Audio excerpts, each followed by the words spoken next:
ยังเสื้อเปียกหมดแล้วเอาอีกแล้วชื่อแต่เสืองานบุญประเภทนี้นมัสการกองเขาประจำปีเนาะทุกคน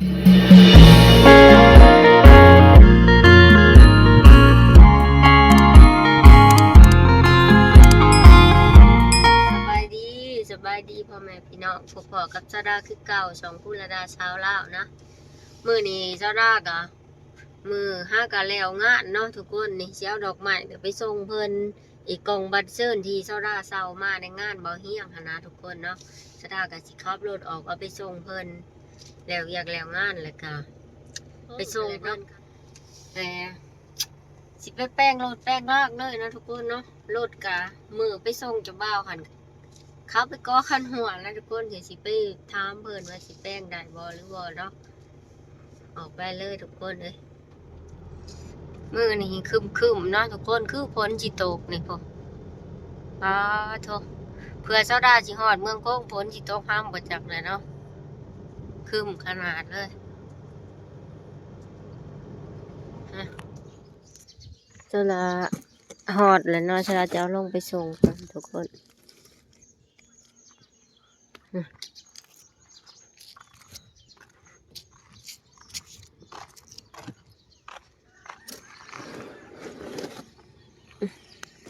บอกแม่แล้วเด้อตัวของบาดพุทธสูงซื้อดาบอกแล้วคนอยู่ปะบาดพุทธสูงซื้อดาเอามาส่งแล้วขอบใจเด้อคนคือสิโตกทุกคนเลยหัวผู้เมืองโคกนั่นสิอึ๊บ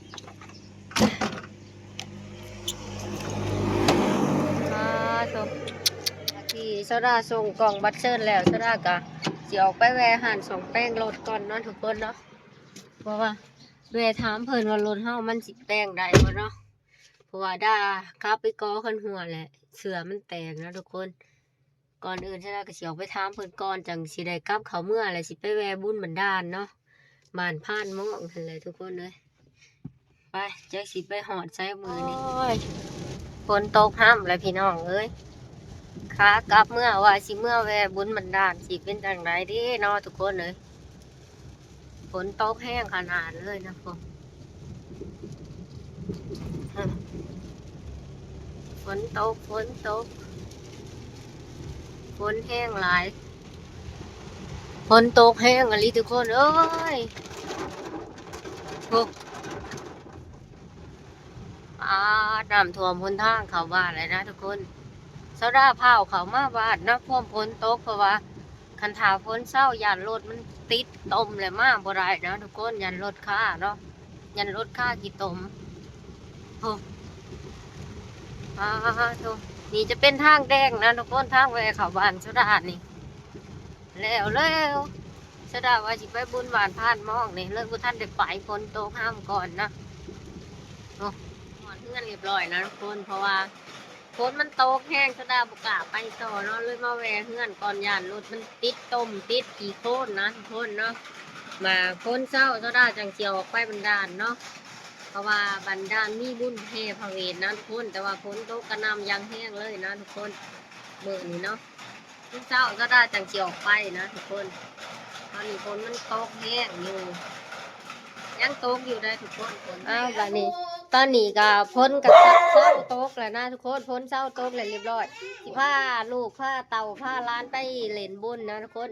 ไปเบิ่งไปขี่สไลเดอร์เนาะแล้วไปจะเข้าเนาะสิเป็นจังได้เนาะบุญบันดาลบุญพระเวทเลยทุกคนพ้นเศร้าเหมือกสระก็สิออกไปเลยมันไปเบิ่งน้ำกันว่าสิมียังแน่นะทุกคนมันเบิดเวทเงินมาถือเวทเขาเดียวมาในอิริไปส่งหน้าเบิดป่ะมาแวะเอาปลาอ้อยหรือกันล้านอีกพรีเต็มโหลดเนี่ยเอาไปถือเลขกันจะมาเอาไปก็ยังบ่มีเนาะไปพร้อมจังไปโอ้ยเบิ่งคนทางสิไปพี่น้องไปบุญคนทางนี่มื่นขี้โคตรไปเลยมาถึงบนตู้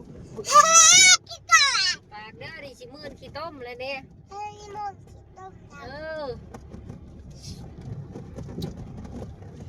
ไปเจ จือเป็นรถเขา ไปสิสูงยาง บุญบันดาลจะเป็นลำบากปีนี่เนาะลุยขี่โค้นไปนี่โอ้ยพี่ง่ายนี่ง่ายกุ๊บกุ๊บพี่นี่บืดต้มไปเนาะเอ้าตอนนี้ก็ฮอดที่บันดาลนั่นเล่าเรียบร้อยแล้วทุกคนกำลังพาเด็กๆย่างเขาวัดเนาะไปพาเด็กๆเขาวัดไปมู่บนก่อนผูบักโป่งบักเป่าอยากได้เลยบ่เอาไปวายอันนั้นก่อนไปผูไปผูเอาเฮ็ดบุญถาดข้าวเปลือกเนาะอันนี้เขาเป็นห่วงเลยดิเนาะก้องเขาก็จะเปียกมันสิออกนอกประจักนอกเขาเปียกเนาะนี่ไปมู่เลยหัน ต่อยอดเสียงซี่ขนมอีกาเป็นวัดแล้วนี่ว่าบ่ได้แต่เสียงข้อบ่ออกแล้วเด้อยู่บนนั้นก็หน่อยเด้อการสอนการนักแสดงกันนี่ เบิ้งนะ อยากต่อยอดโซฟาก็ต่อเราได้ไม่ออกเด้อตามกำลังศรัทธายอดโซฟาหอกอง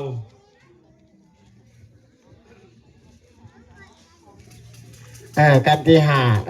พระมนุษย์เท่าได้แม่นมยังสาวมีผิวขาวสมงามสื่ออมิตตาน้อยพระมนุษย์เป็นคนเท่าเมียเราเป็นคนหนุ่มพระมก็หัวหยุ่มยิงสังเอ็นเชิญใจตกดูให้ระวังนี่เลือดกามาคุณพวกศัตรูยังย้อมปรับมันลิธิกาของที่เสียไปแล้วเต้นขึ้นได้ตื่นเด้อแม่เด้อดีได้แม่ดีได้ได้พระมนุษย์เท่ากันทีได้ไหมออกกันที่สามไม่ออกมาแต่ใจนอกไม่ออกมาแต่พ้นสูงกันที่สามไปจับถึงได้กันสื่อธนาคารถึงเมื่อองค์กษัตริย์ใจนอกกษัตริย์ตะโลเจ้าเพื่อนได้ท่านมายังมาอาสาในรถขี่ได้บริจาคให้แก่เจ้าพามเท่าผู้เพิ่นขอใจบ่มีมนทินใจเลยบ่มีอันมันเป็นเพียงจิตตังมุทนาบอดีจากบุญกุศลช่วยให้สมแม่งปรารถนาเด้อแบบเด้อมันทำบุญอะไรเด้อแบบเด้อมีเท่าไรก็เก็บกำแน่ใจเลยการถ่ายหูปถ่ายห้อยถ่ายกันที่เอาบุญทาขับเปลือกสามโอ้ยไม่ออกมาแต่พ้นสูงสามเชิญเที่ยวงานบุญประเภทนี้นมัสการกองเขาประจำปีเนาะทุกคน2026เนาะนี่ที่วัดโพไซ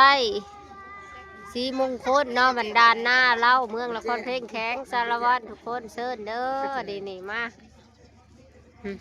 ยังเสือเปียกหมดแล้วเอาอีกแล้วชื่อแต่เสือว่าสิไปผู้บ่ได้ไปจักหน่อยนี่แหละพาเด็กน้อยไปเล่นก่อนไปรอก่อนใส่ลูกหนึ่งนี่คนยาเอาระเบิดนี่ใส่ลูกพ่อกินแล้วจักหน่วยแล้วค่ะบาดมันอยู่บ่ติดใจกับว่าเกิดหนาวมันอยู่บ่โอ้ประมาณนี้แหละประมาณนอนไม่ได้ไล่กันมาปั้นกันตีหลังจากได้แบ่งแสนมันไพ่เดี๋ยวมันมีแต่แบ่งพันได้แบ่งพันบ่นี่เอาเงินเด้งมันโชว์ก่อนไม่ได้ใบเศร้าใบอ่านแม่บ่ถูกแบ่งดาวเจ้าเนี่ยพี่น้องได้ฟังเขาจีได้โมงแล้วมันลงเลยอ่ะผ่านเพิงลงมากระลอกทุกคนเมืองเนี่ยเจ้าหาเพิงแล้วมาเล่นไฮโลได้อีกบ่เลย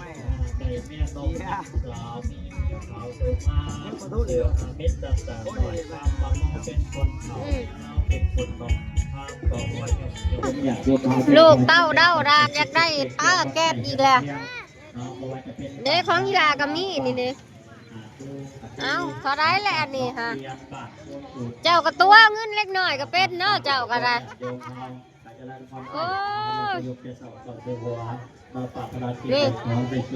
มาเฮ็ดตัวเอาแต่เงินเด็กหน่อยฮะ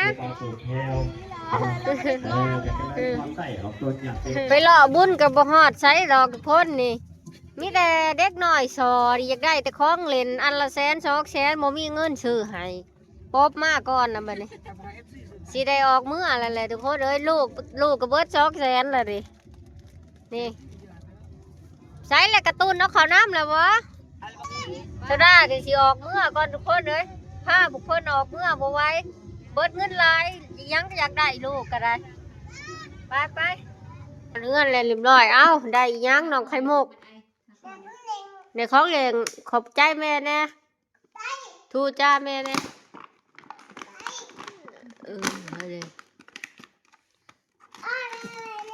เอาแกะ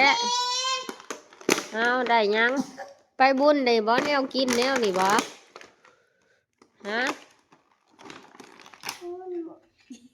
เบิดเป็น100,000 200,000นำมาหมก